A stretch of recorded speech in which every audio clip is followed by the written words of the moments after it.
A group of 9-year-olds made their own Ouija board, and a couple weeks later, one of them woke up to someone sitting next to their bed. If you're new here, I'm Krista, and on my account, I tell spooky stories that were either submitted to me or found on the internet. Today's story comes from Sam. This happened a while ago. Everyone I've told says it was probably just a dream or that I'm remembering it wrong, but I still think about it all the time. When I was 9, my friends and I made a Ouija board out of a piece of wood and a marker we took from class. We used it during lunch by this old well behind our school. At first, it was just something dumb to do. None of us actually thought anything would happen. But then it started answering. And the part that still doesn't make sense to me is that we were all 9 years old. We weren't good at spelling. But when we wrote down what it was saying, everything was spelled correctly. I still have the notes, and looking back at them now, I know that it wasn't us. We kept using the Ouija board anyways, pretty much every day. And a couple of weeks later, I woke up in the middle of the night. I remember I had to go to the bathroom, but I didn't want to get out of bed because I was comfortable, so I just rolled over. And when I rolled over, there was a woman sitting right next to my pillow. She was really pale, with long black hair and a white dress. The only way I can describe her now is like something out of a horror movie, but at the time I'd never even seen one. I was pretty sheltered growing up. I just knew that she wasn't supposed to be there. So I shut my eyes again and reached out my hand. Whatever I touched, it was freezing cold, like freezing in a way that didn't feel normal. I didn't open my eyes again until morning. After that, things didn't happen all the time, but they didn't really stop either. I would hear my name being called when no one was there. My mom would hear me calling for her even when I wasn't home.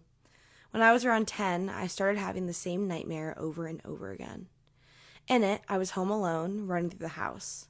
I'd go into the spare room and shut the door, but when I came back, it would be open again. I'd close it, walk away, come back, and it would be open. Over and over and over again, like I was stuck. And eventually, in the dream, I just know something was waiting for me in that room, almost like I wasn't getting out. Around the same time, I found out something about that house. When we moved in, we were told the stains in the carpet were from the previous owner being a painter. But when I was about 10 years old, I looked up our address. It took a while to find anything, but there had actually been a murder in the house, and it happened in that exact same spare room. I never saw the woman again after that night, not like that. But even now, I still hear things sometimes. Doors open on their own. And I still get that feeling like I'm being watched, especially at night. And I've never been able to shake the feeling that it all started with that Ouija board. This is so scary, and the fact that the ghost and the Ouija board and the spare room and the nightmares were all like intertwined in this story, like absolutely terrifies me. And I hope that at this point in time, this ghost or whatever entity is no longer attached to you. Thank you so much for submitting this story. If you guys have any stories you'd like me to read, please email them to me and I'll get to them if I can. And I will see you in the next one. Have you ever heard of a haunted cornfield? When you're here, hi. I usually talk about pretty serious stuff, and I actually have an email where anyone finds this page can send me their ghost stories. And this is one of them. Let's get into it. This story comes from somebody named Kay, who sent me a couple of different submissions, but this one actually freaked me out. But when Kay was in high school, her high school put on a haunted house through this like corn maze. Maybe this is a hot take, but if you are not from the Midwest or have seen how tall cornfields can get, they are not that scary to the average person. Those who know. And corn can range from like 4 to 10 feet tall at peak harvest season. So if you meet somewhere in the middle, that's like 6 feet tall, which means the average person can just disappear in the middle of a field. I always think about in the tall grass in the summertime when the corn starts sprouting. Freaks me out. Anyways, at Kay's school, there was a story that was circulating about this specific field. Yes, everybody in this town knew that this particular field was haunted AF because in the very early days of when this town was being developed, there was a disease that ran through the population like it was a steamroller. People were left and right, and eventually it came down to like the crime rate and this disease that literally steamrolled the population, like I said. So there were a lot of fatalities, a lot of burials, a lot of people that had in this field. And immediately upon being in this field, in this corn maze, because they will like make pathways in the middle of these fields for Halloween, I say Halloween, but it's really more of like a fall festival kind of thing. The moment that her and her classmates started to work in this maze, they started experiencing things that they could not understand. For example, some of the scare actors had to go into the actual corn off of the path, and the further that they would get into the corn, the colder that they would get, even if it was in the middle of the day.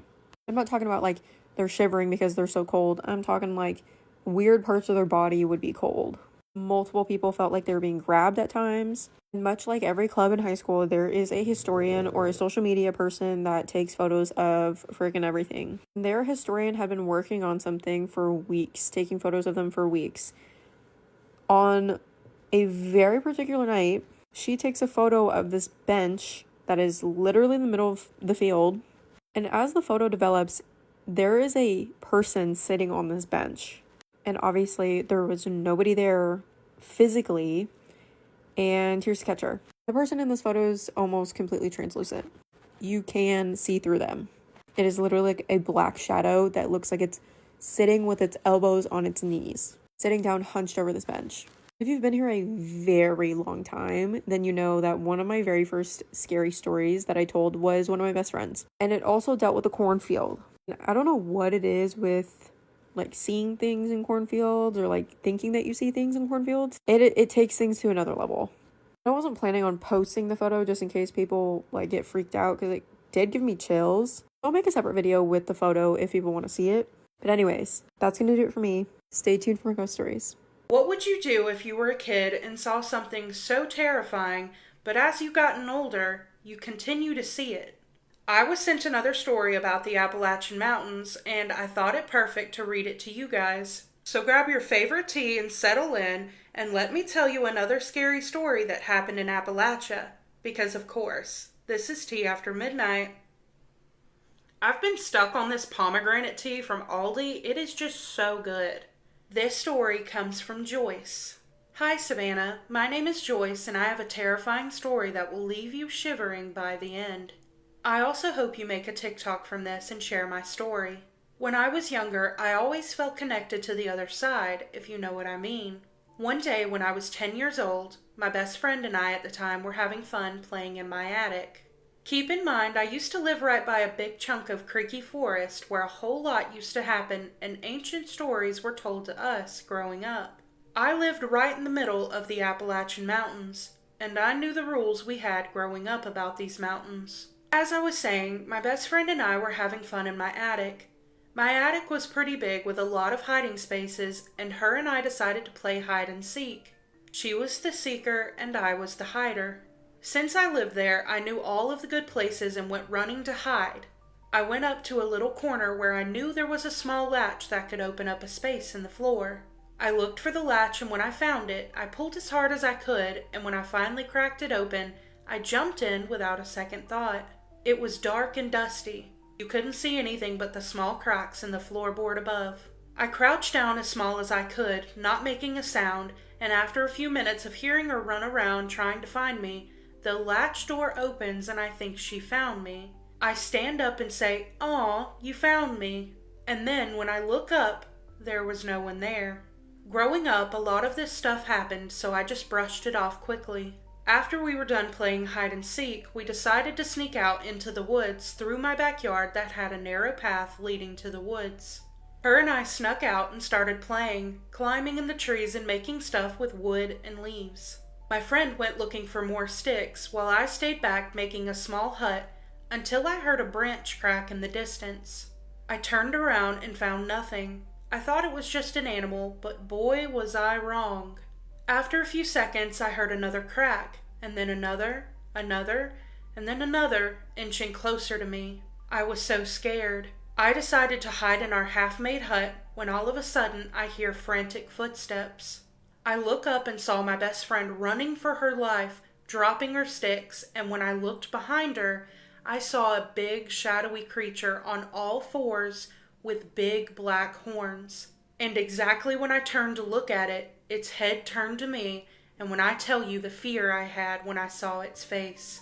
It was a shadowy face with a smile that grew bigger and bigger, wide and ripped like someone sliced their mouth, with eyes that looked at me with a sense of hunger, They were bloody and massive and droopy. After a few seconds, it disappeared. My friend and I went running, crying back to my house. We ran in the house and slammed the door closed. We thought we were safe, but no. We were crumpled up in a blanket on the couch, scared, and then I heard a thump on the glass. I looked to the side, and there it was again. Standing on two legs and its height well over 7 foot, it quickly disappeared. Later that night I went to bed, and the next morning when I came down, I looked at the window where I saw the thing the day before, and see 2 massive handprints that were bigger than my head. My mom inspects the handprints and they were dented into the glass. No matter how much scrubbing you do, they would not go. After this experience, I got sleep paralysis and see shadowy figures on a daily basis. 10 years later, when I was about 21, I was at a music festival having fun and letting loose. The music festival was not far from a graveyard. Middle of the night, when we were drinking, having fun, I saw something in the crowd that was unmissable. It was the same creature, with the smile and droopy eyes on all fours. Staring at me, eyes widened to the max. After that day, I always have this eerie feeling that something is with me wherever I go. And I always think, maybe it's that creature. So like I was saying, what would you do if you saw something so terrifying as a kid, and when you grew up, 10 years later, you see the exact same thing at a music festival of all places? That is so creepy, and honestly, I wouldn't know what I would do.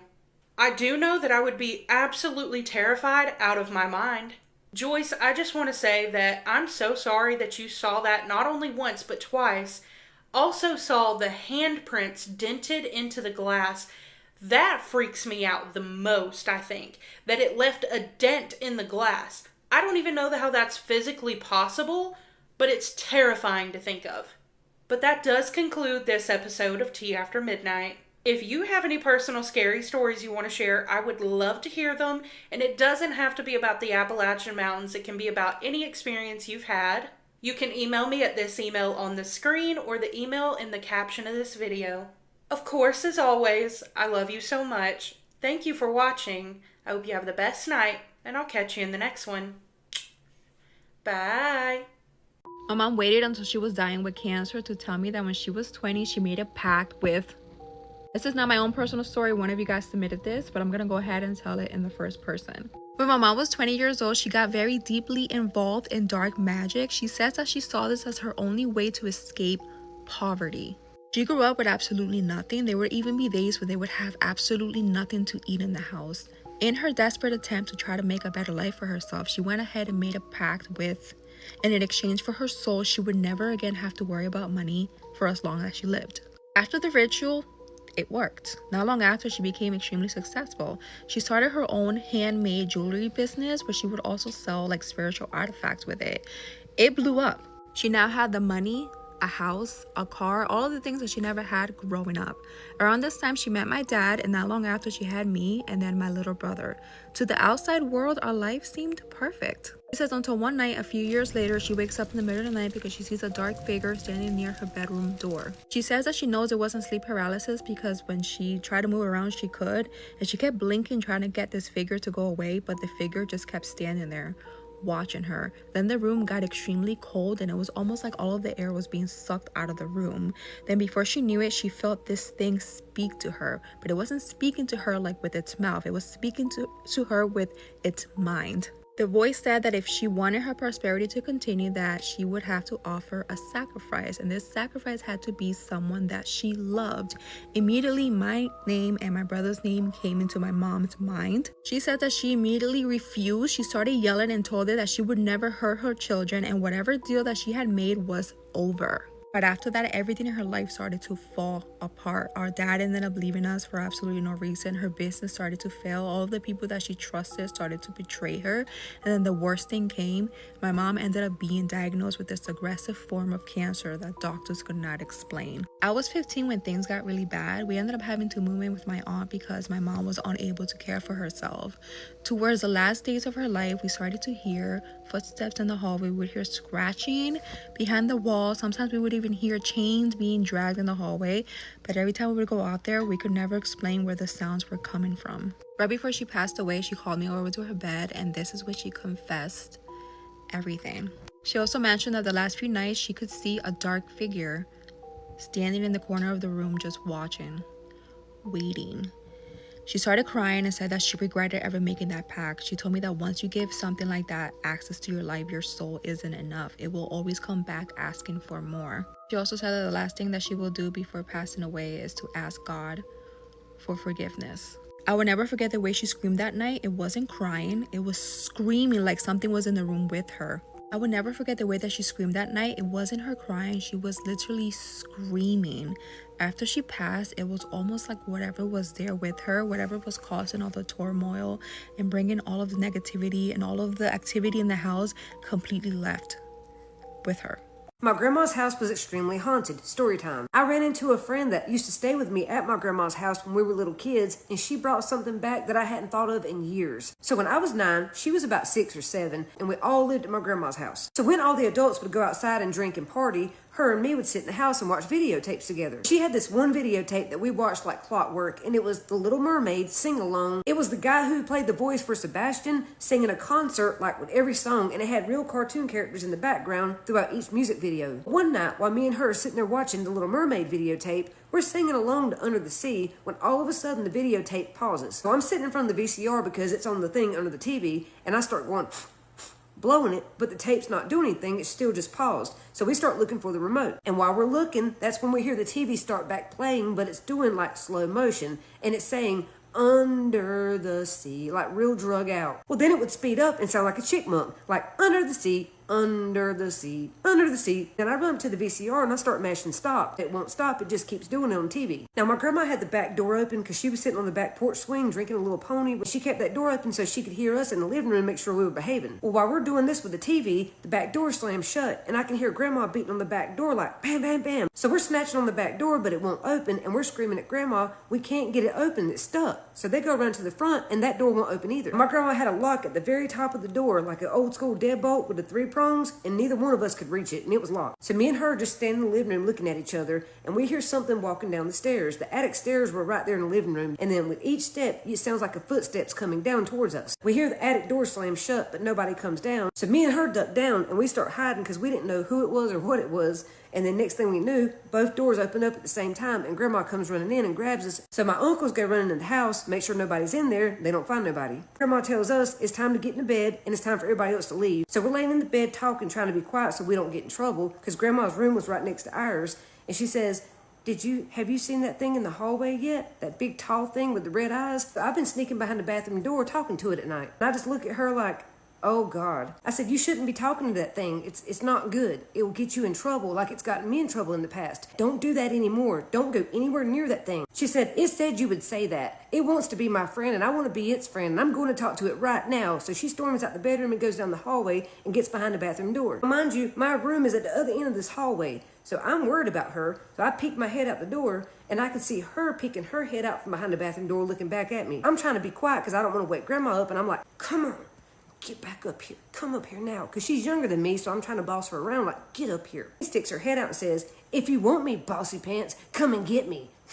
And then she gets back behind the bathroom door where all I can see is her fingertips. I'm like, you know what? I'm not as scared because she's here. I'm going to be Billy Badass and I'm going to walk down the hallway and I'm going to drag her back to the bedroom. So I cut the hallway light on and it actually cut on this time. It was pretty bright. Unfortunately, this hallway light had a long history of shorting out. So right when I got halfway down the hallway, it completely went out and now it was nothing but darkness. So I'm halfway down the hallway going, you're going to get us in trouble. If grandma comes out here and finds us playing in the hallway, she's going to whoop both of us. Come on. And the bathroom door slammed shut where now I can see her standing there. And y'all, behind Cammie, who was wearing this white flowered nightgown, was this big tall black shadow. I could see its eyes and I'm like, Cammie, you, and I'm walking backwards like towards the bedroom like, I love you, but I don't love you that much. I'm going back to the bedroom. I'm leaving you here. You better come on. He's like, don't leave me. Don't leave me. So she starts sticking her arm out and I'm like, damn, I can't leave her. So I run back up and grab her hand and start pulling her. No lie, as I'm pulling her, something pulls her back. I pull her again, something pulls her back. So she starts pulling with me, and then I grab a hold of my uncle's bedroom door, and we start snatching until we finally pull her out from behind the bathroom door. We fell down the hallway. My uncle jumped up from his room and opened the door and said, "What are you girls doing? Y'all need to get back in the bed. It's late." And once we get in there, we start joking and laughing again because now we're friends again, of course. And I tell her, like, don't ever go back down there and mess with that thing ever again. It's not nice. Before we went to sleep, Kami said, "Do you know what its name is?" I said, "No, I've never heard its name."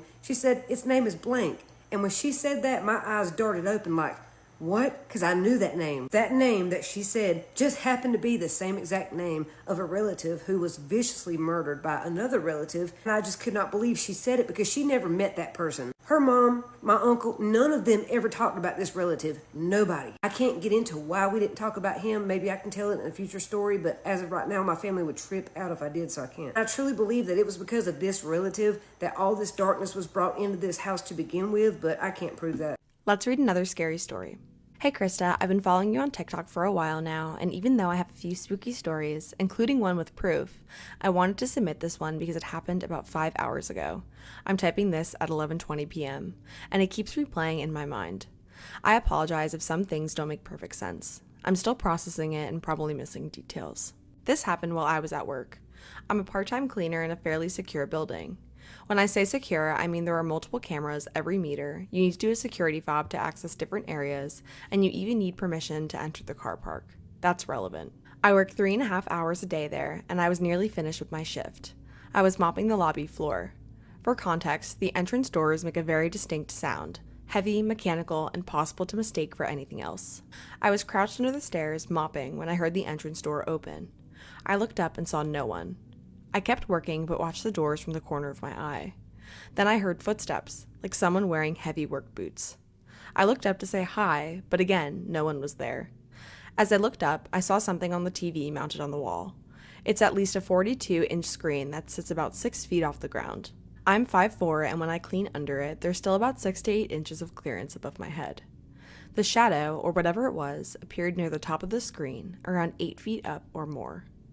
It didn't look like a normal shadow. It was more like the energy had been drained from that section of the dark screen. It had the shape of a head, neck, and shoulders. It disappeared as quickly as it appeared. I kept listening to the footsteps, trying to follow the sound with my eyes. Nothing. No shadow, no movement, just the sound. Then I heard the footsteps on the stairs. I could actually feel the vibration of each step against my back as I crouched there. At that point, I was uncomfortable, but I just wanted to finish and go home. After mopping, I went outside to dump the dirty water. I noticed the car park gate was jammed open, like it had tried to close, but something stopped it. While I was outside throwing away my rubbish bags, I swear I heard something walking behind me on the gravel. When I turned around, I was completely alone. I ran back inside. There was absolutely no way I was staying outside in the dark with whatever was going on. I went to the control room to tell the staff the gate was open and that I'd heard someone come in but hadn't seen anyone. They looked at each other and told me they had seen the entrance door open by itself on the cameras. Creepy. I told them I'd been under the stairs and the door opened and thought I'd imagined it. I didn't mention the footsteps or the shadow. It's only my second week and I didn't want to seem strange. No one has mentioned anything spooky before, so I didn't want to sound crazy. I went upstairs to gather my equipment before leaving. Important detail, all corridor and bathroom lights are motion activated and no one had been upstairs for over an hour. No lights should have been on. But when I got upstairs, every corridor light was on. At this point, I was beyond spooked, but if I reacted, I would have burst into tears, so I just carried on. Then I needed to use the bathroom. The second I opened the door, it felt like the weight of the world dropped on my shoulders. I became overwhelmingly tired, so exhausted I could barely keep my eyes open. I checked the time, 6:35 p.m. I still had 25 minutes left. I used the bathroom, washed my hands, and checked the time again because something felt wrong. 6:55 p.m. I'd lost 20 minutes, or at least it felt like I had. It's hard to judge time when you feel like you might fall asleep standing up. That was it for me. I grabbed my things and left. I'm not getting paid enough to be haunted. When I got to my car, I had this overwhelming urge to check it. I turned on my phone flashlight and checked the back seat, the boot, everything. Nothing was there. I got in, started the engine, and instead of my usual music, the radio was tuned to a station discussing paranormal encounters. I turned it off immediately and drove home in silence, using my headphones instead. I made it home safely, but I've never felt so drained in my life. I've had worse experiences. I worked night in a hospital for 3 years, but something about tonight has unsettled me so deeply that I'm literally shaking as I type this. Thank you so much, Bex, for sending this in. This is crazy. I think there are so many layers to this that I don't even know how to unpack. Just the fact, too, that the gate had opened around the same time that you were seeing the shadow, so they were clearly two correlated events. And then all the corridor lights being on, even though they're motion censored and nobody had been up there. Oh my gosh, that's so scary. And I agree with you. I'm glad you got out of there because I don't know how much money I'd have to be paid to have to stay and work in a haunted place like that. That's no thanks. Tonight's story is extra scary, so I decided to wear my PJs so I could have just a little bit of comfort. So with that being said, grab your favorite tea and settle in, and let me tell you another scary story about Appalachia, because of course, this is Tea After Midnight. As always, so good. This story was sent to me by Anonymous. I've lived in the Appalachian Mountains my whole life, and about a year ago, me and my friend, who I'll call E, saw something neither her nor I can explain. She had slept over at my house after school because her and my parents were hanging out at her house until late. We always loved going on walks late at night. So like usual, me and her had put on our shoes and left the house at around 10 p.m. To paint a picture, I live about 10 minutes from any other houses, and woods surround most of my house. There's a long trail we walk on that's very beautiful during the day, but at night you can't see much because the trees block almost any light that can get in. The second I closed my back door, I felt this sense of unease that I've never felt before. But E seemed perfectly fine. Like usual, we walked to the start of the trail, and we're about 5 minutes into our walk when I hear something following us in the trees to my left. It was big with heavy steps, walking in a way like it was trying to be quiet, but couldn't. I look over at E, and she had this horrified look on her face that made my stomach drop. She was the only one with a flashlight, so she pointed it into the trees, and we saw nothing. We instantly turn around to walk back to my house because we've seen the horror movies and know Appalachia's rules. E and I started walking, and the steps in the trees kept up with our pace, following us from a distance. We start sprinting back to my house, and I was so horrified, all I could hear was my heartbeat pounding in my ears. I was ahead of E by a few feet, but eventually she caught up to me. When I looked over at her in the woods, I saw this tall, slender thing about 15 feet away from E, running. Once her and I made it home, we locked the door, shut all the blinds, and instantly started hysterically crying. We sat together for about an hour in the corner of my living room, not saying a word, until I picked up the courage to crawl up to the window and peep out at the backyard. There was absolutely nothing. Once I told E this, she slowly started calming down and told me what she saw. She said when we were running, she looked to her left and saw this tall, black, extremely skinny figure with a long head running directly next to her. E and I never went to sleep that night. We stayed up in my bed all night with every light on in the house. I haven't shared this story with anyone but my mother and father in fear that people will call me crazy. E did the same and feels the same way. Since that incident, I've refused to go anywhere near the trails and only leave my house when necessary. There is another part to this story. I'm writing a follow-up to my story because last night I saw it again. Last night at around 2 a.m., I went downstairs to grab a snack like I usually do. My downstairs layout is when you walk down the steps, to your right is my living room and kitchen, and there are windows everywhere. Ever since the incident, my parents bought blackout curtains for every window that lines the walls to the backyard. There's a big glass door that usually has blinds to cover it too, but last night it wasn't shut. I went to the kitchen absolutely oblivious to the door because I was on my phone, but when I was passing it, I heard something scream in the woods. I froze, paralyzed with fear, and when I looked out the window, I saw it again. About 20 feet away in the woods, standing halfway behind a tree next to the trail. But this time, I noticed a malicious smile it had on its head where a face should be. I couldn't move. All I could do was stand there until a few seconds later when I instinctively fell to the ground and crawled into a corner of my kitchen.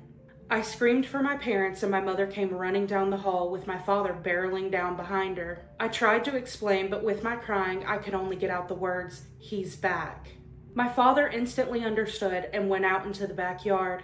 He came back about a minute later, claiming he saw nothing. I'm not even sure if I want to be writing this right now. I feel like I spoke it back into existence sending the last email. The only times I've seen it were yesterday and a year ago when it all started. I cannot get its smile out of my head.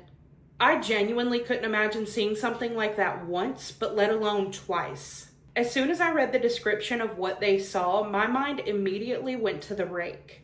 I am going to put a picture in here just for reference, so if you don't want to see that, scroll away now.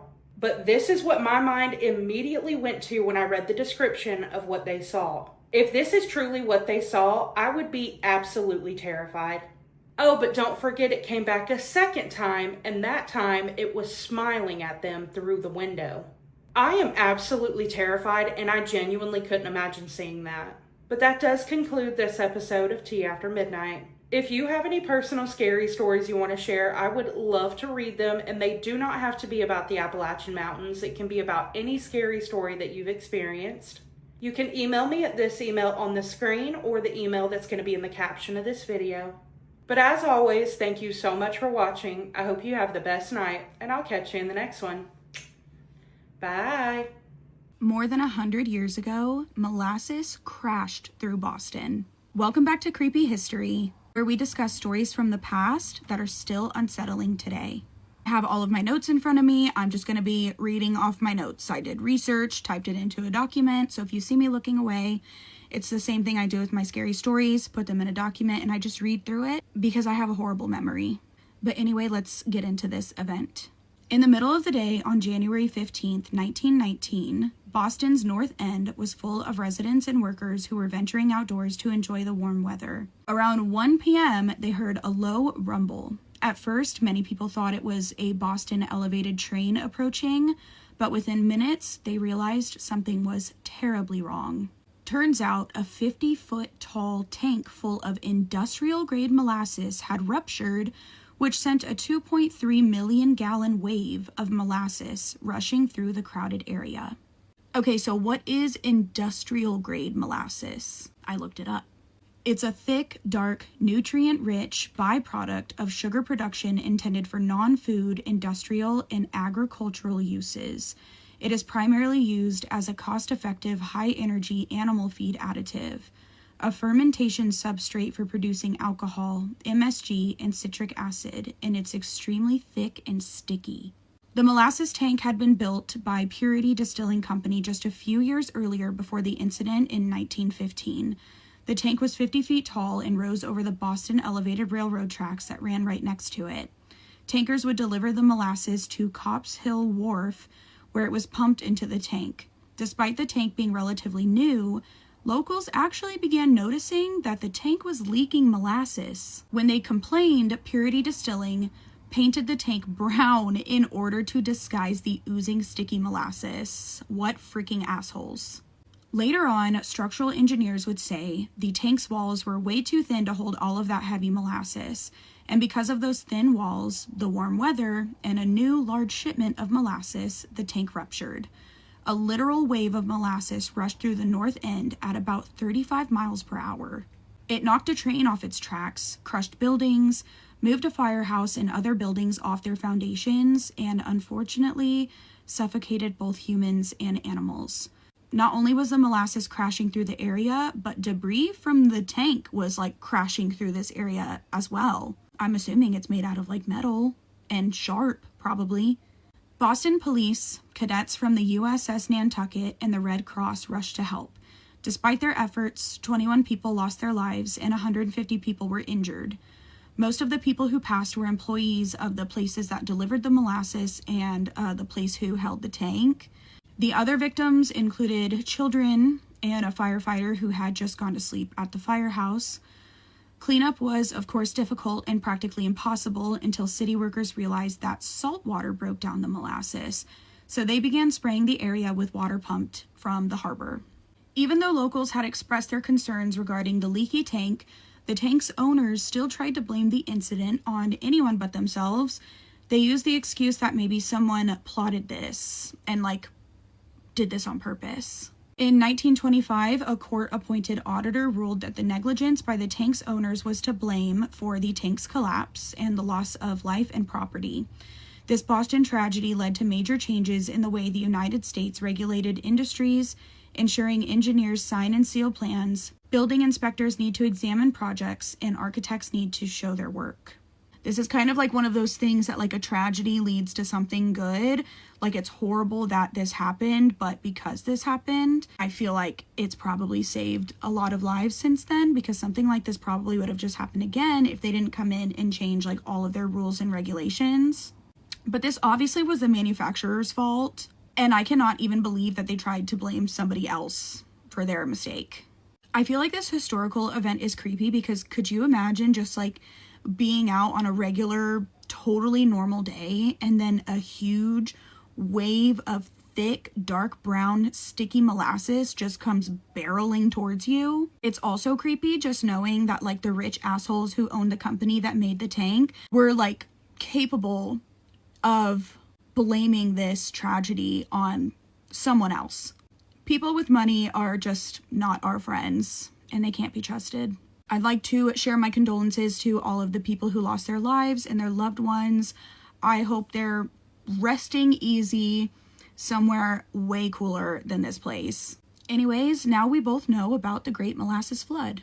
Let me know what creepy history you want me to talk about next. Let's talk about another haunted doll. If you're new here, hi, I usually talk about spooky scary stuff, and I have an email where anyone finds a page can send me their ghost stories. And let me tell you, stories about haunted dolls are my all-time favorite, and I cover them all the time. So let's get into it. The story comes from somebody named Angel, who says that her and her family lived in a haunted house when she was around 6 years old. Now, for context purposes, this house was dirt cheap for rent, which was unusual because this was a really nice neighborhood. It's also important to note that everybody in the house would go to bed at around 9 p.m. every night, but her dad in particular worked night shift, which meant he was getting home and everyone was asleep. That is important to the story. Now, this initial haunting started when Angel was playing in her room around 9 p.m. Her bedroom had a clear view of the backyard, and all of a sudden she looks up while she's playing with her dolls to see a little girl swinging back and forth on her swing set.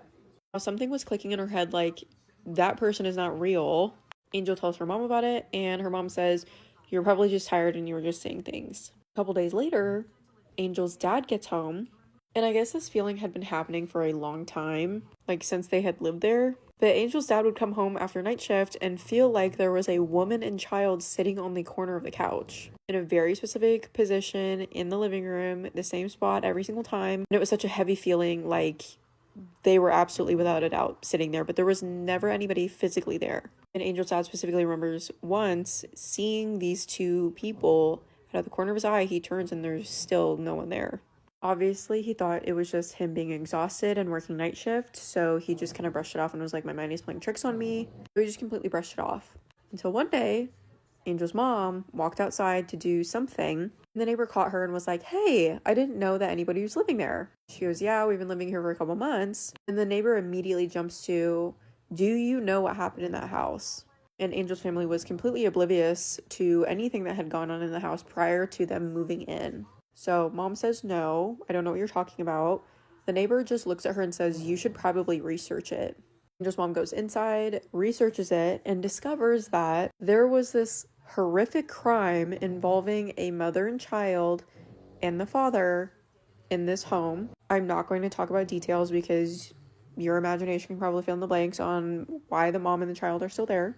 But it is important to note that in all of these articles, they specifically said where the mother and daughter had been found deceased. And it was exactly where Angel's dad had been seeing these two apparitions, these two spirits. And that was in the living room where the couch was now. And that is the day that they found out why their rent was so cheap. I love the way the story ends because immediately at the end of this email it says, once my parents had figured that out, we moved out almost immediately.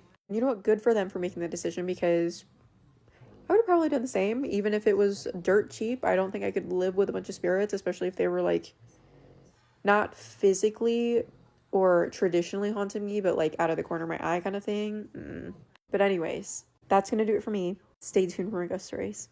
Welcome back to another episode of Tea After Midnight. Finally.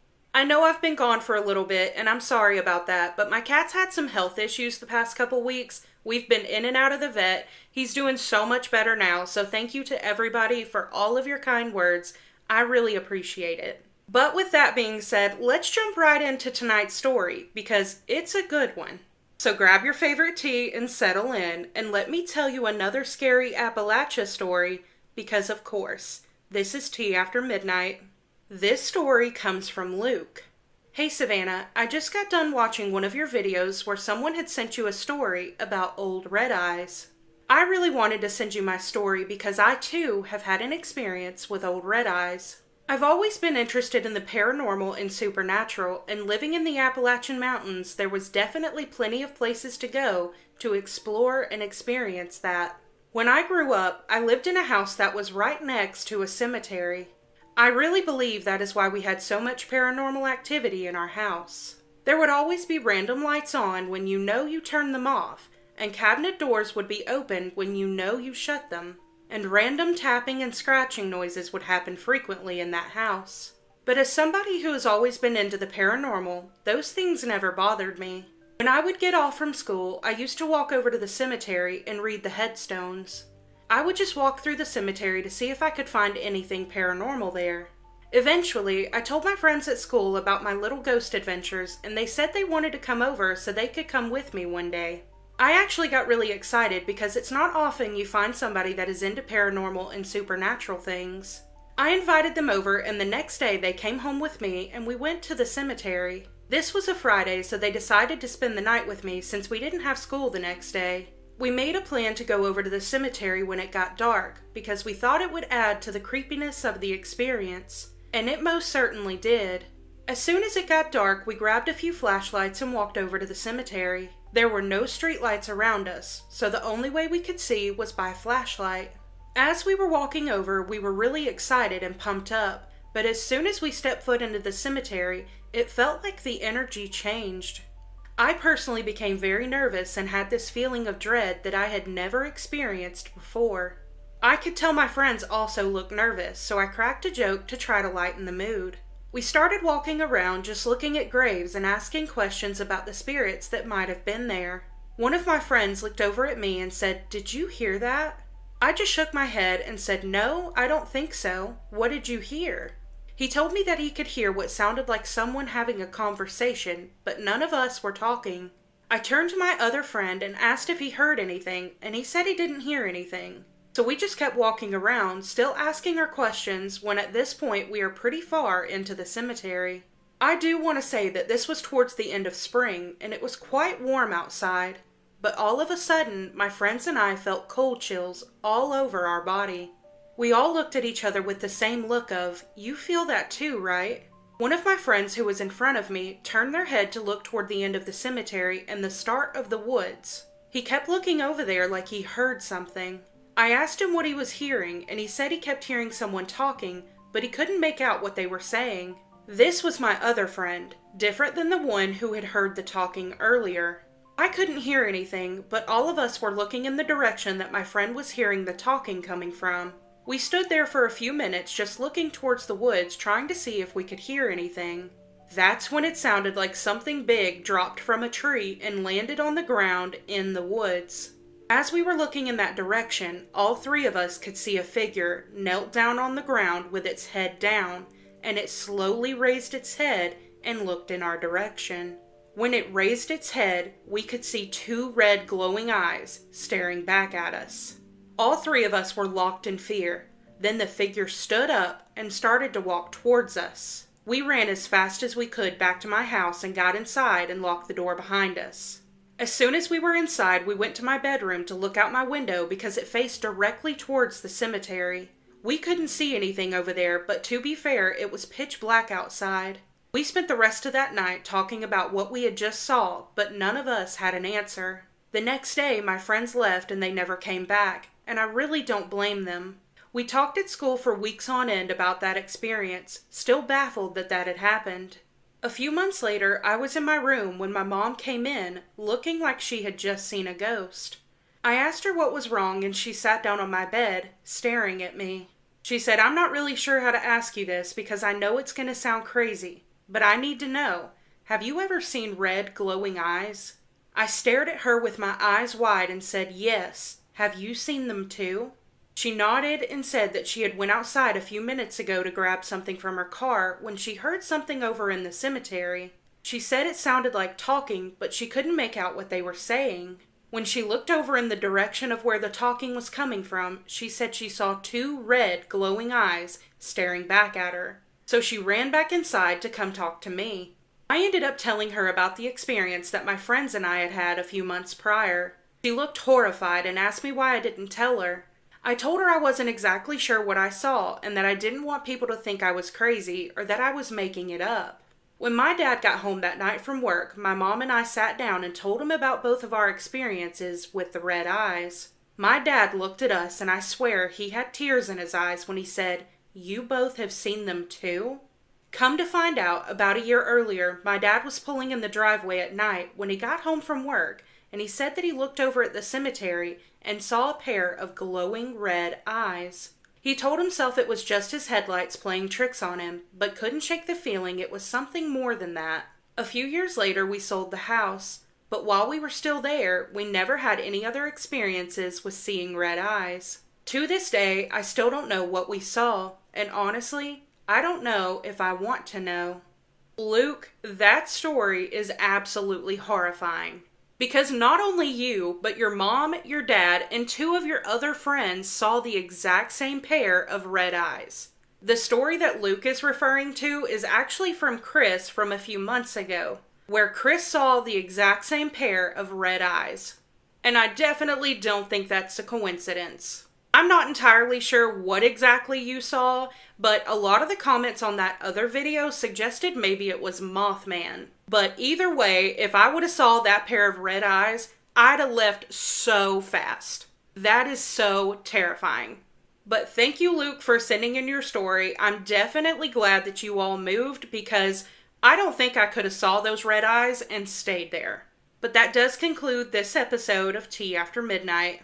If you have any personal scary stories you want to share, I would love to read them. You can email me at the email on the screen or the email in the caption of this video.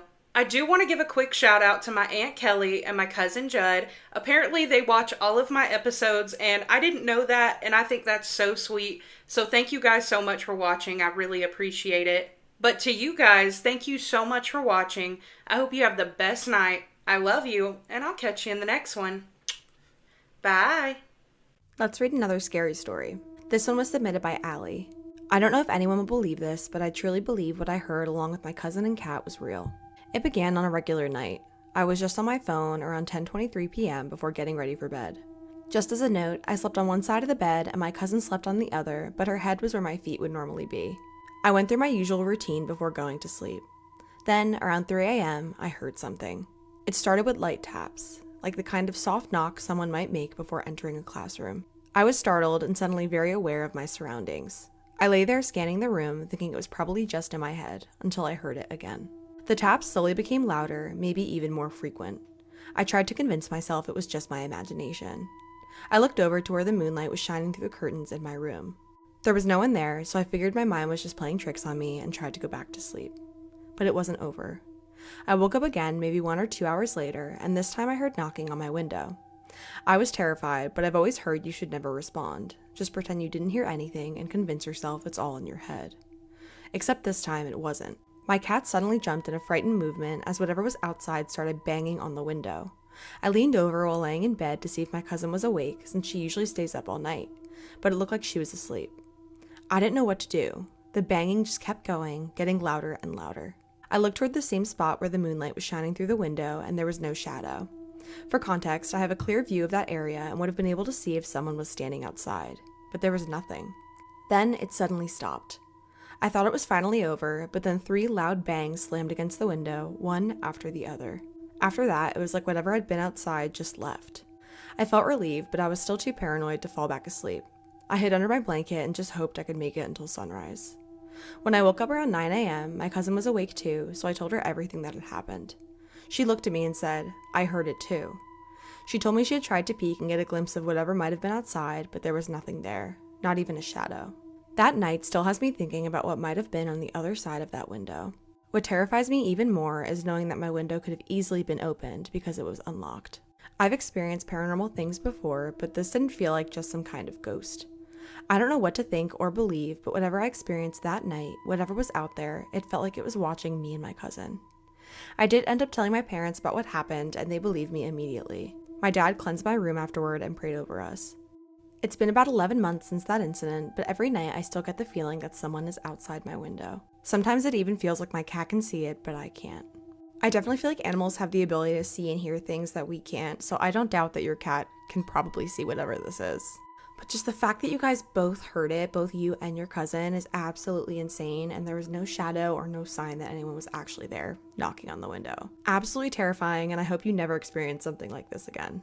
Thanks again for submitting this story. If you guys have any stories you'd like me to read, please email them to me and I will get to them if I can. And I will see you in the next one. I got an email from this girl who said that her and her friends went to the Appalachian Mountains and one of her friends was literally knocked unconscious by some creature. So we're going to call this girl Kelsey for the story. So when Kelsey was around 15, 16 years old, her and her two friends, we're going to call them Chloe and Lacey, decided that they wanted to go to Kelsey's late grandparents' cabin in the Appalachian Mountains. None of them had driver's license at this time, and so her mom, Kelsey's mom, had to drop them off. And the only thing that Kelsey's mom said when she dropped them off is don't go into the forest at night. She did not tell them about the rules at all. They did not know about the rules at all whatsoever. That's important to know. Now, she said that when they got into the cabin, they set their stuff down, and the only thing that they did do right is they locked the door. They left the windows unlocked, and they didn't close the curtains. It starts to get dark outside after they've put all their stuff away, so they decide that they're going to go into the living room, and they're going to watch a couple of movies. They're sitting there enjoying the movie when suddenly they hear tap, tap, tap on the window. They all kind of look at each other like, why? What is that? So Chloe decides that she's going to get up and she's going to go over and open the curtain and see what's outside tapping on the window. So she does that, but she doesn't see anything. As she's walking back, though, she did say that she had kind of a weird feeling in her stomach. After she sits back down, they resume the movie and they're just chilling when tap, tap, tap. Again, someone is knocking on the window. So Chloe gets up again. She checks the window again. Still nothing. She walks over. She sits back down. They resume the movie again. And then tap, tap, tap. Really loud on the window this time. This time, Lacey stands up. And Lacey is super annoyed at this point. So she goes over. She thinks that someone is messing with them. She opens the curtains. And as soon as she opens those curtains, she falls to the ground and starts screaming. Kelsey said that to this day, Lacey still will not talk about what she saw at that window. And the crazy thing was is that they stayed there for a week, and this was only the first day. Well, the next day, Lacey is just traumatized at this point. And so she is like, I'm not leaving this house. I don't want to go anywhere. She won't talk about what she saw, nothing. And so Chloe and Kelsey decide that they're going to go on a hike in the mountains. So they go on a hike for a little bit. They're out there for about an hour when suddenly Chloe starts to feel sick, like very sick, and she has to sit down. As Chloe is sitting down, just kind of trying to make herself feel better, Kelsey said that she had this innate feeling that something was watching them. So Kelsey tells Chloe, like, I think we need to go. I feel like someone is watching us. And so they get up and they go back home. The only thing is when they walk through the door, Lacey is not home. She is not there. They check all the rooms. She's not there. They call her 7 times. They called her and she is not answering her phone. They don't really know what to do at this point. They're getting a little worried when Lacey suddenly walks through the door. And Kelsey said that when Lacey walked through the door after that, like that entire night, she was acting really odd. Like she wasn't acting like herself. So they all decide that they are going to go to bed, but not before locking all the windows, closing the curtains, and locking the door. Well, Kelsey goes into her room, she gets ready for bed, and she falls asleep. She wakes up at 5 a.m. because she hears tiles creaking, like someone is walking on the tiles outside of her door. She just kind of calls out, "Girls?" Silence. Nothing. So she gets up and she walks into their rooms. She walks into Lacey's room. Lacey's not in her room. She walks into Chloe's room. Chloe's not in her room. Suddenly, tap, tap, tap, coming from the bathroom window, which is the only one without curtains. So bravely, Kelsey decides that she's going to walk over and check that window. And she goes over and checks and nothing is there. She thinks that maybe she was just hearing something. And so she decides to brush this off and go to bed. So she goes to bed and she wakes up the next morning and she walks outside of the room and she asks Chloe and Lacey, like, did you guys get up last night? And Lacey's like, nope. And Chloe's like, no, I thought that was you guys. Kelsey was a little confused about why she didn't see them in their beds, but I guess she kind of kept this to herself. She didn't really say anything about that. So that day was pretty uneventful. But later on that night, Chloe suggests that they go outside when it gets dark to watch the stars. This was the worst idea ever. She says that as they were watching the stars, they're laying on the grass and they're just looking up at the sky and they're admiring how beautiful the stars are in the mountains, because they live in the city and they are not the same in the city. And I can attest to that. So they're just chatting, looking at the stars, when suddenly they hear this crack, this like creaking noise. It sounds like someone is stepping on a stick. Now, they look behind them and they don't see anything. So they kind of just brush this off. They lay back down again. They're looking up at the stars, and now they're like counting the stars. And as soon as they're counting the stars, all of a sudden Lacey jumps up and she starts screaming. And she's like, something just grabbed my hair. Something just grabbed my hair. Now, Chloe and Casey are like, what do you mean something grabbed your hair? Like, are you okay? They're trying to comfort her at this point. And right as they're trying to comfort her, something grabs Lacey's hair and pulls her down so hard that she gets knocked out. Kelsey said that as soon as this happened, she saw exactly what did this. And still to this day, over 5 years later, it still haunts her. She said she saw this pale, white-faced creature with Lacey's hair in its teeth as it was smiling, and there was all over its teeth. She's looking at this thing, and this thing is just looking back at her with Lacey's hair in its teeth, smiling at her and coming out of its mouth. As Kelsey is looking at this thing, absolutely horrified, she feels this big shove, and she gets shoved to the ground so hard that she hits her face on the ground, and now her mouth is She said Chloe was just standing there screaming as Kelsey is on the ground. Lacey's still knocked out. At this point, Kelsey looks at Chloe and is just like, call my mom and tell her to come get us. Chloe runs inside of the house as Lacey is still knocked out, and Kelsey is just sitting there tasting her own in her mouth, and this thing is still behind her, and she can hear it, but she's not looking at it because she's terrified to look at this thing, and she doesn't know what else to do, but her face hurts, so she doesn't want to get up. Kelsey said that she laid there for what felt like forever until her mom came and picked them up, and her mom gets out of the car, helps. At this point, I think Lacey is awake at this point. She helps Lacey get into the back seat. She helps Kelsey get into the back seat, and Chloe gets in the front seat, and she said that Chloe was just crying the entire way home. Kelsey said that to this day, she still sometimes will see that white face, especially when she's going through something hard, which I think is absolutely terrifying. And she also said that it just haunts her in her nightmares. She can't get it out of her head. So what did you guys think about this story? What do you think this was? Has anyone ever heard of anything like this in the Appalachian Mountains? That might be the first story that I've heard where someone actually got like hurt, like by something that was haunting them. Not that it was haunting them. Whatever this thing was, we don't know what it was. Or maybe someone in the comments can say what they think it was, because I would love to know if you know, and I'm sure she would too. But I don't even know what to say about this story. It's pretty terrifying. But any thoughts, suggestions, comments that you have, please drop them below. And then I also want to know what you thought the scariest part of the story was. I probably know what it was, but now I'm going to do my favorite part, which is the shout outs. Shab Nab Shan. I hope I said that correctly. I loved your comment. You said that you listen to my stories while you're doing everything, like making your lunches for your kids or doing housework. I love that so much. That's amazing. I listen to scary stories too, as you guys know, when I'm doing stuff. So I'm so glad that I get to be that for somebody else. You are the best. Thank you for being so supportive. You have no idea what that means to me. I loved that comment so much. It made me smile. So thank you for making my day. Thank you for being a part of my community, and thank you for being kind and leaving comments. You are the best. I love you. Priscilla Chicory, you left such a nice comment. Thank you so much for what you said. I feel like tonight I did not do the best job at telling my story because I'm so exhausted. I don't know if you guys can tell. I tried my hardest to like get into it, but I literally am like falling asleep. But I wanted to tell you guys the story. But what you said was so nice. So thank you so much for leaving that comment. Thank you so much for being a part of my community and being kind and telling me that. Like that was a cool thing to say, and I really appreciated that. So I love you. Thank you. Instead of doing the outro tonight, I do have to say something, and I'm going to make a video about this too. Guys, if you are a child, please don't send me your stories because I can't tell. In fact, I need you guys to tell me your age when you send me your stories from now on, because the problem is that I had to private a story the other day because I looked at the comment section and the person commented and said it was their story, and I went to their page and you were just way too young for me to be telling your story. So I'm sorry that I had to private your story, but I cannot be telling children's stories on here. It goes against my morals. Like, I just don't feel right about it. So please, guys, send me your age when you send me your story. Other than that, I love you. Keep sending me your scary stories. Have a spooky night.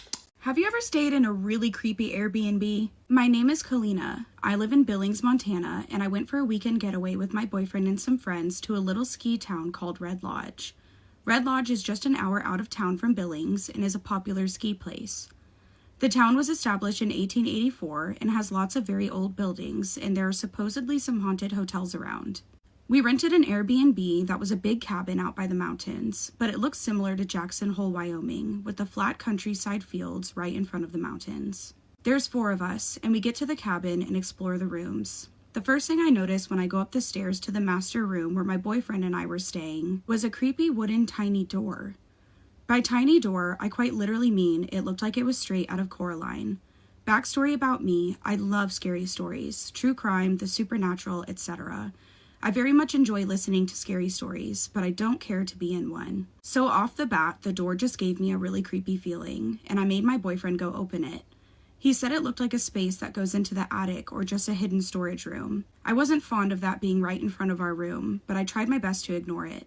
I get into the master bathroom and go to use the toilet, which, when the door is closed, the bathroom door is directly in front of the toilet.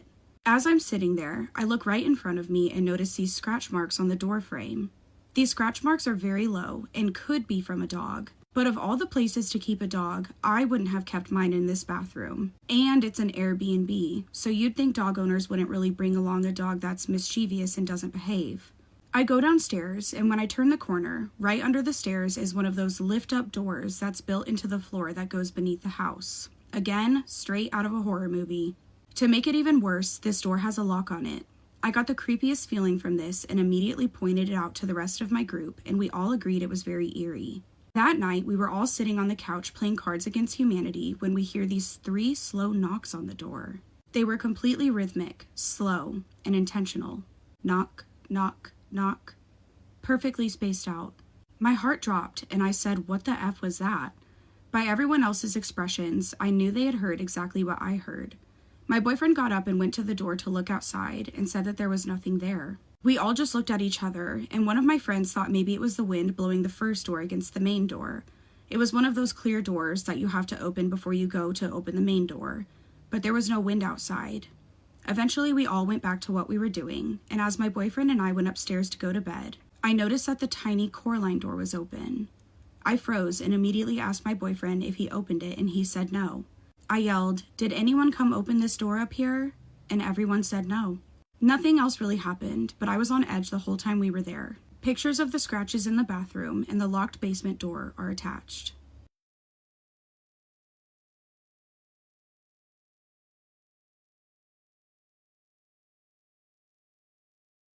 So I think I could rationalize the lock on the door that goes to under the house because it is an Airbnb. Maybe they don't want like their guests going down there. But that plus the scratches, plus the creepy little Coraline door and the creepy knocks on the door.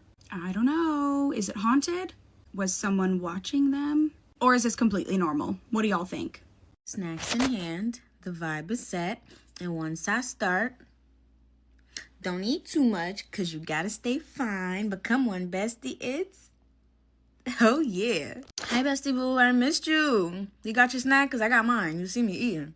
And if you don't have your snack, go get your gardening essentials, okay? Now, this story is actually my story, and it happened today. It's not gonna be too long, but I feel like I need to tell y'all what happened. So my new couch came in today, and I went to the store, I'm not gonna say what store, to get a couple things for my living room to, like, you know, put it all together. Anyway, so I got the things. I'm in line to go to the register, and there's this guy in front of me, right? And he just keeps staring at me.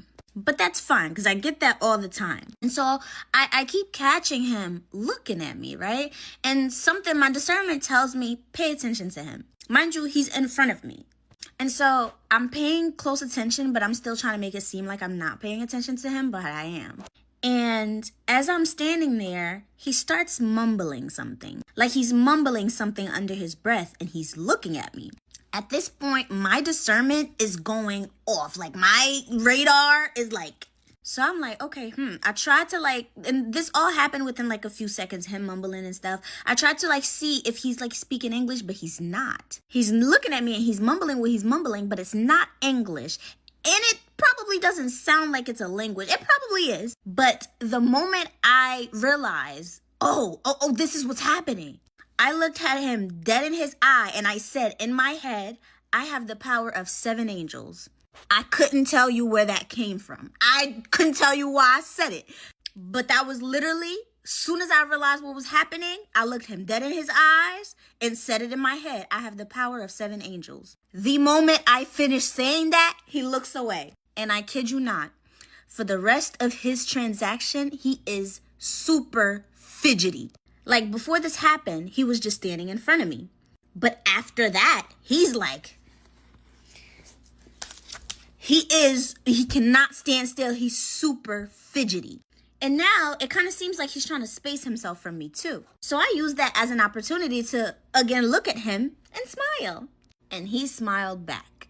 I watched him do his entire transaction, and I made sure that he knew that I was looking at him doing the entire transaction. Now, am I overthinking this? I might be. Y'all let me know what y'all think. But just in case, I'm glad I did what I did. I'm at a point in my life now where I'm kind of aware of what I'm capable of. I know that I'm not fully aware. You know, maybe when I get older, I'll be.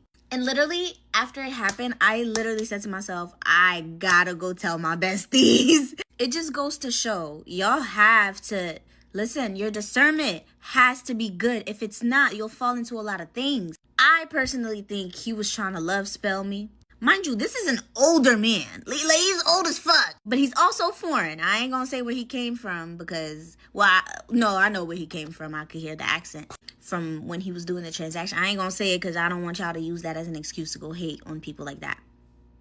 Not people like that, but like people from there. Yeah. But yeah, that's the story, y'all. I know it was short, but this literally happened today. And I just had to tell y'all. Don't forget to let me know what you're eating. And don't forget to get that ebook. Because the person who made it... Anyway, I love you. Oh, and don't forget to go to my YouTube channel. I did drop a video today. So if you like, compilations and stuff like that, don't watch nobody else's because they're making bank off of me. And they have been for years. It's about time I get some of that money, Okay? Okay, I love you. Bye.